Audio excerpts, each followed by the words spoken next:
ভারতের গোয়েন্দা সংস্থা রয়ের প্রধান পরাগ জৈন তিনি বাংলাদেশে অবস্থান করছিলেন এবং সর্বশেষ যে তথ্য গণমাধ্যম দিচ্ছে তাতে ঢাকা থেকে গ্রেপ্তার হয়েছেন তিনি।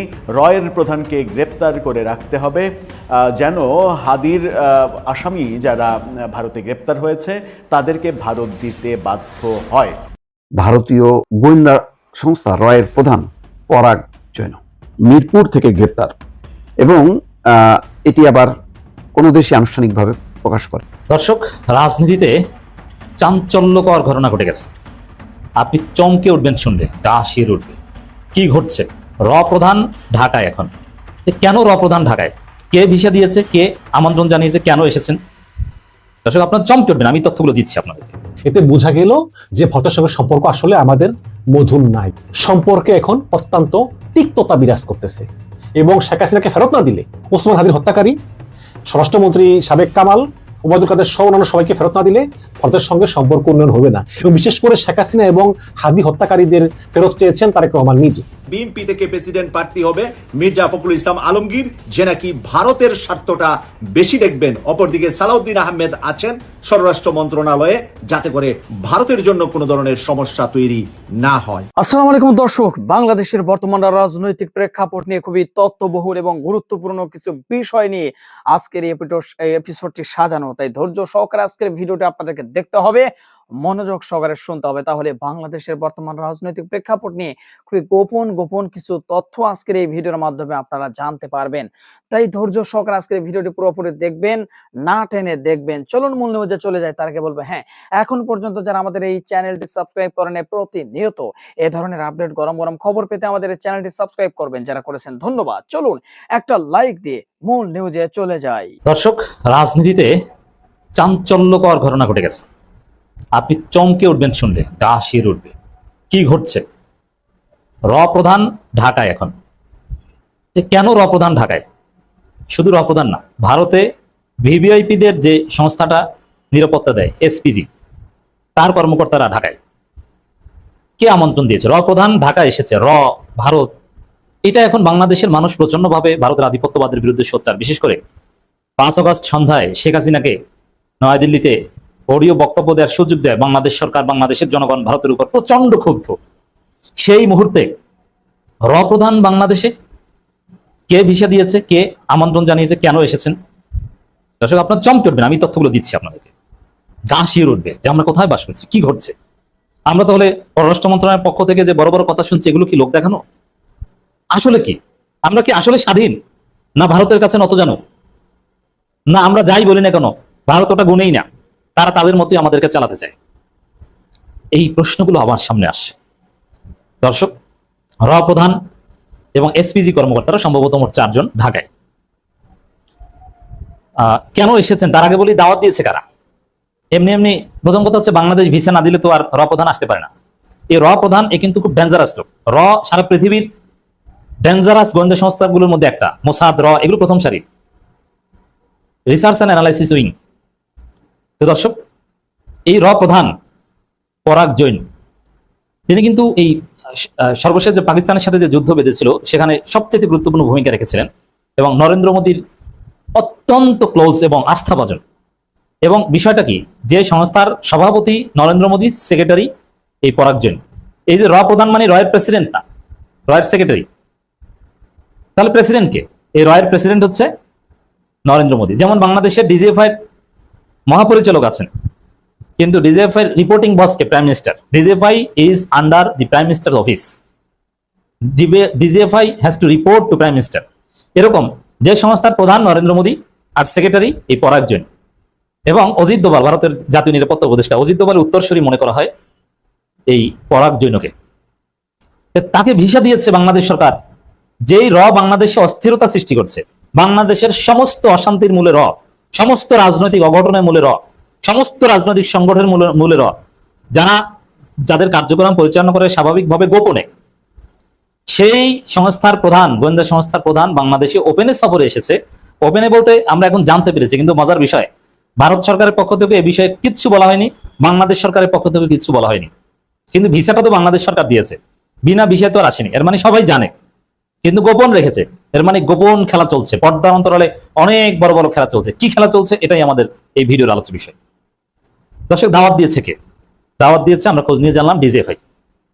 তারেক রহমান ক্ষমতা এসেই তার অত্যন্ত ক্লোজ একজনকে মেজর জেনারেল হিসাবে পদোন্নতি দিয়ে তারপরে তাকে রয়ের চিফ বানিয়েছে। তারপরে এই র চিফ চিকিৎসার নামে তার স্ত্রী সহ দিল্লি সফরে গেছে, কোন কোন সোর্স বলছে একাধিকবার। সেই ডিজিএফআই দাওয়াত দিয়েছে র চিফ সহ এই 4 জনকে, এসপিজি কর্মকর্তা থেকে শুরু করে, যে এসপিজির কাজ হচ্ছে ভিভিআইপিদের নিরাপত্তা দেওয়া। তো কেন এই ভিভিআইপিদের নিরাপত্তা দেওয়ার কর্মকর্তারা বাংলাদেশে আসছেন? এই হিসাব কিন্তু মিলে যাচ্ছে, 2 2 4 মিলে যাচ্ছে।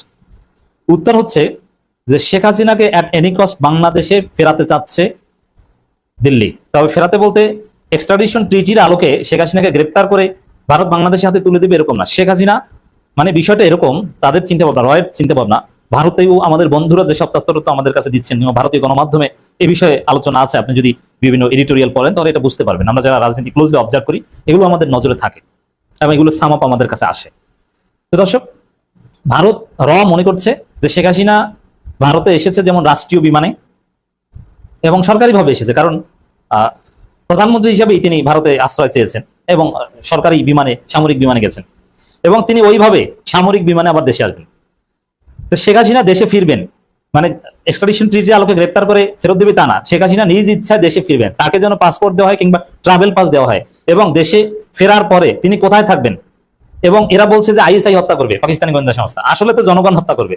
তো জনগণ যাতে হত্যা করতে না পারে, তাকে কোন জায়গায় রাখা হবে, কিভাবে আদালতে আত্মসমর্পণ করবে, এই বিষয়গুলো দেখভাল করতে, ক্লিয়ার আলাপ আলোচনা করতে, ডিজিএফআই এর সাথে লিয়াজু করে এইসব কাজ সম্পন্ন করতে রচিপ বাংলাদেশে এসেছে। কি গাছিয়ে ওঠার মতো না? এবং এই রচিপ এই প্রস্তাব নিয়ে আসছে যে ক্যান্টনমেন্টের ভিতরে রাখাটা সেফ, কারণ ক্যান্টনমেন্টের ভিতরে তো আর সাধারণ জনগণ যে শেখ হাসিনাকে মেরে ফেলতে পারবে না। তারপরে সামরিক পাহারায় শেখ হাসিনাকে সামরিক গাড়িতে আদালতে আত্মসমর্পণ করার সুযোগ দিতে হবে। তারপরে শেখ হাসিনার জেল হবে কোথায়? তাও ওই ক্যান্টনমেন্টের ভিতরে সাব জেল, যেহেতু মানুষ শেখ হাসিনাকে মেরে ফেলতে পারে কিন্তু ক্যান্টনমেন্টের ভিতরে যেতে পারবে না। এই আলাপ আলোচনা করতে এসেছে। একই সাথে তারেক রহমান যাতে সেপ্টেম্বরে দিল্লি সফরে যান, এতে যাতে বাধ্য করা যায় সেই চেষ্টা করতে এসেছেন। আরেকটা মজার তথ্য দিই, এগুলো কিন্তু গণমাধ্যমে খোলামেলা কোনো আলোচনা হয় না, এগুলো সব নীরবে নিবৃতে গোপন খেলা, গোয়েন্দা সংস্থার খেলা। তার রাজনীতিতে জামাত, বিএনপি অনেকে অনেক কিছু দেখেন, আপনারা যা দেখেন ওটা রাজনীতি না, রাজনীতির আসল খেলা যা দেখেন না। এই যে রচিপ পরাগ জৈন বাংলাদেশে এসেছেন, চীন হয়ে এসেছেন। কেন চীন হয়ে এসেছেন? চীনকে ম্যানেজ করে এসেছেন নাকি? আগে চীন সফরে গেছেন, চীন সফর থেকে তারপরে দিল্লি হয়ে বাংলাদেশে এসেছেন এবং বাংলাদেশ সরকার তাকে ভিসা দিয়েছে। ডিজিএফআই আমন্ত্রণ জানিয়েছে, মানে ডিজিএফআই তো আমন্ত্রণ শখে জানিয়েছে তা না, ডিজিএফআই কে বলেছে যে আমাকে ইনভাইটেশন লেটার পাঠাও, ওইটা দিয়ে আমি ভিসার আবেদন করি। আপনারা জানেন যে ভিসার আবেদন করতে একটা কারণ দেখানো লাগে, যে আমি ভিজিট করতে যাচ্ছি বা কোনো একটা সরকারি কাজে যাচ্ছি, সরকারি কাজে গেলে সেখানে ইনভাইটেশন লেটার দেখাতে যে আমাকে আমন্ত্রণ জানিয়েছে বা ইত্যাদি ইত্যাদি। তো দর্শক, তো ডিজিএফআই এর মাধ্যমে ইনভাইটেশন লেটার ওইটার মাধ্যমে এসেছে। এটা বাংলাদেশের জন্য অশনি সংকেত। বাংলাদেশের জনগণকে চূড়ান্ত লড়াইয়ের প্রস্তুতি নিতে হবে, রয়ের এই সম্ভাবনাকে নস্যাৎ করতে হবে। বিএনপি সরকার উচিত হয়নি ভিসা দেয়া। আর ডিজিএফআই তে কারা দায়িত্ব পালন করে, কি তারা কি চায়, এটা বিএনপি সরকারকে ভাবতে হবে, কারণ হাসিনা আসলে সবার আগে পতন হবে তারেক রহমানের। ভারতীয় হাইকমিশনার দীনেশ ত্রিবেদী বেশ কিছুদিন আগে জয়েন করলেও তার সঙ্গে এতদিন প্রধানমন্ত্রী তারেক রহমানের কোনো সাক্ষাৎ হয়নি, কিন্তু গতকালকে সাক্ষাৎ হয়ে গেল এবং এই সাক্ষাৎ নিয়ে কিন্তু প্রচুর আগ্রহ ছিল নেটিজেনদের মাঝে। বিশেষ করে 5ই আগস্ট শেখ হাসিনার যে সাংবাদিক সম্মেলন, সেই সাংবাদিক সম্মেলন ঘিরে দুই দেশের ভিতরে যখন সম্পর্ক অত্যন্ত উত্তেজনাপূর্ণ অবস্থা বিরাজ করতেছে, সেই সময়ে ভারতীয় হাইকমিশনারের সঙ্গে প্রধানমন্ত্রী তারেক রহমানের সাক্ষাৎ অবশ্যই তাৎপর্যপূর্ণ এবং সবার নজর ছিল ওই দিকে। এখন প্রশ্ন হচ্ছে যে তাহলে তারেক রহমানের সঙ্গে দীনেশ ত্রিবেদীর কি নিয়ে কথা হলো? এখানে বলে রাখা ভালো, দীনেশ ত্রিবেদী হচ্ছে প্রথম ভারতীয় হাইকমিশনার যিনি রাজনীতিবিদ, যিনি কোনো আমলা না, একজন রাজনীতিবিদকে, একজন বিজেপি নেতাকে পাঠিয়েছে বাংলাদেশ। এতে বোঝা যায় বাংলাদেশের গুরুত্ব কতখানি ভারত দিচ্ছে। এবং আরেকটা বিষয় গতকালকে বলেছি, এটা হচ্ছে যে বিশ্বের অন্যান্য দেশগুলোর সঙ্গে ডিল করে ভারতের বিদেশ মন্ত্রণালয়, কিন্তু বাংলাদেশের সঙ্গে ডিল করা হয় প্রধানমন্ত্রী দপ্তর থেকে। এবং এটা দেখা ভালো করেন প্রধানমন্ত্রীর পক্ষে নিরাপত্তা উপদেষ্টা অজিত দোভাল। বাংলাদেশ কিন্তু ভারতের পররাষ্ট্র মন্ত্রণালয়ের সঙ্গে ডিল করে না, বাংলাদেশ ডিল করে সরাসরি প্রধানমন্ত্রীর কার্যালয়ের সঙ্গে। তো এই হিসাবে দীনেশ ত্রিবেদী তিনি সরাসরি accountable to Indian prime minister Narendra Modi and his security adviser Ajit Doval, S Jaishankar না। তো এখন আলাপ হয়েছে, এবং আলাপের যেই বডি জেস্টার মানে অঙ্গভঙ্গি আপনারা দেখবেন তারেক রহমান মাঝে বসছে এবং দীনেশ ত্রিবেদী এক পাশে বসছে। সাধারণত আমরা দেখি কি যে যখন কথা হয় তখন সামনে থাকে দুইটা চেয়ার, একটায় তারেক রহমান আরেকটায় দীনেশ ত্রিবেদী। কিন্তু এখানে সামনে একটা চেয়ার, তারেক রহমান বসা, এক পাশে দীনেশ ত্রিবেদী সহ ভারতীয়রা বসা, আরেক পাশে খলিলুর রহমান সহ অন্যরা বসা, এবং তারেক রহমান মধ্যমণি, তিনি মাঝে একটা চেয়ারে বসা।